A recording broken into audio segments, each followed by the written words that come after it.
أقبلت أم العروس من غلاها أم محمد والفرح فيها يزيني أقبلت بالزين عالي مستواها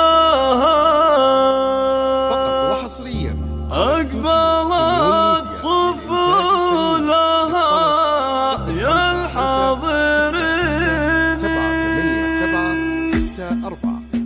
أقبلت أم العروس من غلاها أم محمد والفرح فيها يزيني أقبلت أم العروس من غلاها أم محمد والفرح فيها يزيني أقبلت بالزين عالي مستواها أقبلت صفولها يا الحاضرين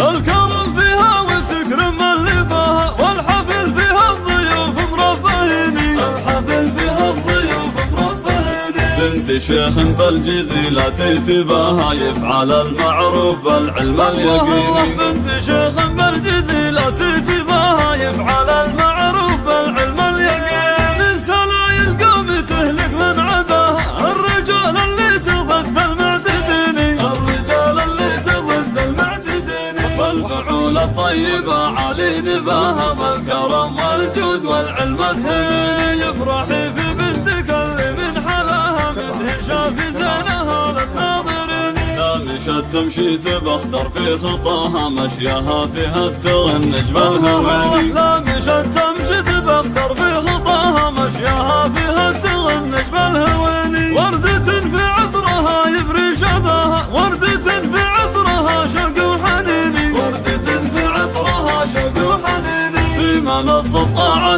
الحفل تباها في نسبها في حسبها بكل حين الله المعبود سبحانه عطاها وزينها ما يشبهها بالكون زيني الله المعبود سبحانه عطاها زينها ما يشبهها بالكون زيني زينها ما يشبهها بالكون زيني أقبلت أم العروس من غلاها أم محمد والفرح فيها يزيني أقبلت بالزين عالي مستواها أقبلت صفولها يا الحاضرين الكرم فيها وتكرم اللي باها والحفل فيها الضيوف مرفهيني الحفل فيها الضيوف مرفهيني بنت شيخ بالجزيلة تتباها يفعل المعروف بالعلم اليقيني بنت شيخ بالجزيلة تتباها يفعل المعروف بالعلم اليقيني من سلايل قوم تهلك من عداها الرجال اللي تضد المعتديني الرجال اللي تضد المعتديني والفعول الطيبة علي نباها بالكرم والجود والعلم السنيني يفرحي في بنتك اللي من حلاها مدهشة في زينها للناظرين